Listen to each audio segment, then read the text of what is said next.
Hello Libra, Sun and Rising and Venus Signs, kamusta kayo? Sana po'y nasa mabuti kayong kalagayan. Welcome back po sa Star Tarot at kung bago kayo rito, welcome din po kayo. Please subscribe, like, share my videos, and leave me a comment kung naka-resonate po kayo. Thank you. So, we have celebration. Ayan, sabi dito, a positive outcome is assured. Celebrate your success and enjoy your achievements. Wow! So, yung celebration na to, talagang related or linked ito sa inyong tagumpay. No? Maaaring related yan sa trabaho, sa isang project, sa kung anumang endeavor mo, may mga ventures ka, business, or investments, mga ganyan. At yan ay pagtatagumpayan mo. Pwede rin pag-aaral yan. No? Maaaring ngayon, graduate ka na, or maaaring ngayon, naipasa mo na yung board exam mo, yung ganyan. Ano? Kaya, ito yung time that you are definitely going to savor that success na nakamit mo. At yeah, one way of savoring, enjoying your achievement or your success is ito yun, sa-celebrate mo siya. Maring magpapaparty ka, diba? Ay, maganyan ba? So, healer, Libra, sabi dito, you have powerful healing gifts. So, siguro, ang iba sa inyo, alam nyo na to, no, na you are a healer. Baka alam mo na sa sarili mo na healer ka, or baka ito ay magbubukas ng isip mo, 'di ba? Na kaya pala ako gano'n na experience ko na maaring meron ka lang kunyari meron kang hinawakan tapos, 'di ba, maaaring minasahe mo lang tapos gumaling na or maaaring na tinapik mo lang sa balikat niya, 'di ba, yung healing powers ng kamay mo nandiyan diyan kahit isang tapik lang 'yan, 'di ba? So, maaaring may mga gumanda ang pakiramdam 'no, gano'n lang ang ginawa mo. So, for some of you 'no, na nagtataka, 'di ba, maaaring umani ka ng komento sa mga taong itong nahawakan mo ta's gumaling or gumanda ang pakiramdam, nag-improve ang pakiramdam. So, maaari ngayon 'no, eto na yung justify mo na siguro, mako-confirm mo na sa sarili mo na, kaya pala, 'di ba? So, healer pala ako, meron akong healing powers. So, maaaring gano'n or this could be, a heads up para sa inyo na this is about time na para i-embrace mo yung healing powers mo, 'no? At i-share mo sa iba yung healing energy na binigay sa'yo, or healing powers. So, have faith in your abilities. Okay?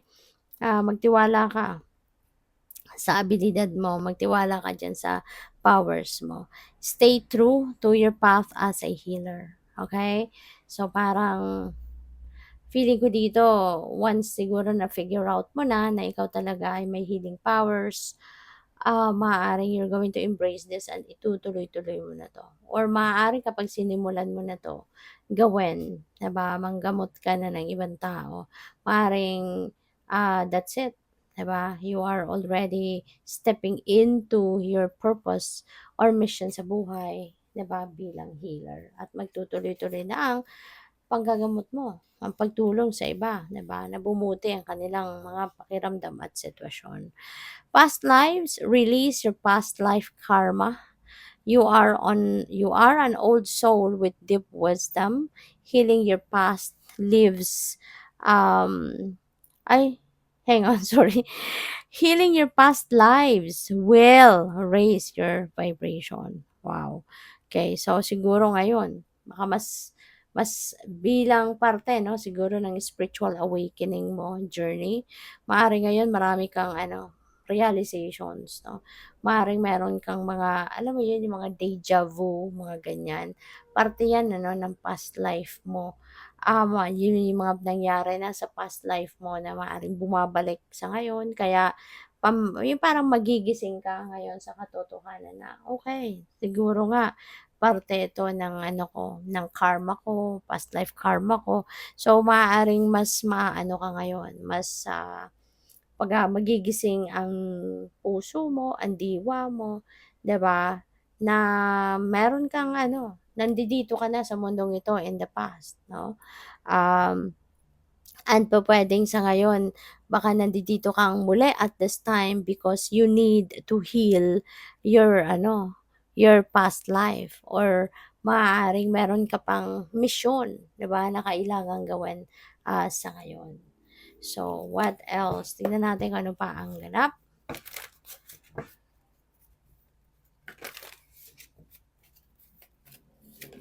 So, we have contract. Ayan. So, siguro yung contract na to could be related dito sa achievement mo. Baka merong siguro 'di ba, nakapasa ka na sa board at ngayon maaring binabantayan ka na ngayon ng iba't ibang kumpanya 'no, para i-hire.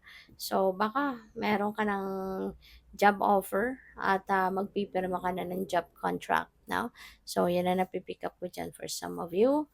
Anxiety, ang iba sa inyo baka nagwo-worry, you're overthinking, that could be related to work, no, to this offer. Baka pini-pressure mo ng sarili mo ngayon because, maaaring talagang sobra kang ano eh, diligent sa trabaho or napakataas siguro ng bar na siniset mo para sa sarili mo.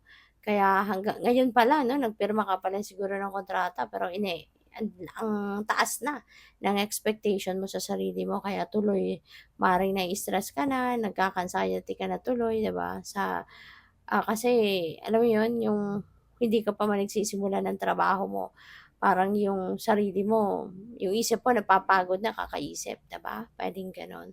Or this could be anxiety 'no, related to carrying out your purpose in life which is to heal other people.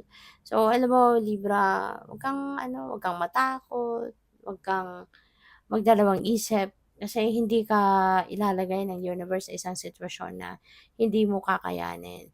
Hindi ka pipiliin ng universe to become the conduit of his healing powers, no? Or his healing energy. Hindi ka pipiliin na maging daan para makapaghatid 'no, ng healing sa mga tao kung hindi mo kayang panindigan 'yan. Kaya huwag kang mag-alala, huwag kang matakot, huwag kang mag-alala. Rest assured that the universe has your back. At, kung sa tingin mo talagang hirap ka, natatakot ka, ask for the help of your angels 'no.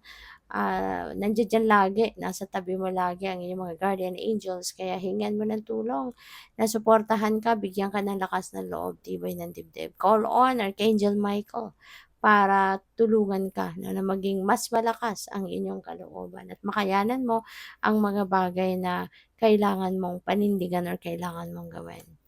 We have indecision, ayan. So, siguro nagkaka-anxiety ka dahil dito. Maaaring hindi ka sigurado sa gagawin mo. Maybe nagdadalawang isip ka pa, am I ready, 'di ba, to embrace this healing powers? Kaya ko ba 'to, mapapanindigan ko ba 'to?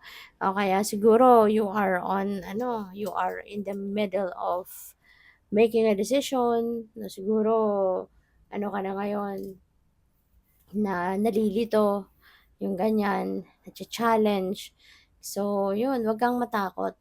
Kaya wag kang matakot at, isipin mo na kaya mo 'to. If you are chosen by the divine, 'di ba, para maging daan 'no, na magpadala siya ng healing energy para sa ibang tao. Ibig sabihin, 'di ba, ang swerte mo kasi ikaw yung pinili ng universe.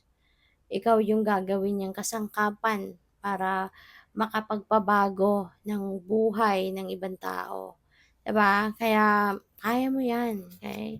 Huwag kang mag-overthink, baka nag-o-overthink ka lang. Focus 'no, sa kung ano yung mission mo sa buhay, focus ka lang doon.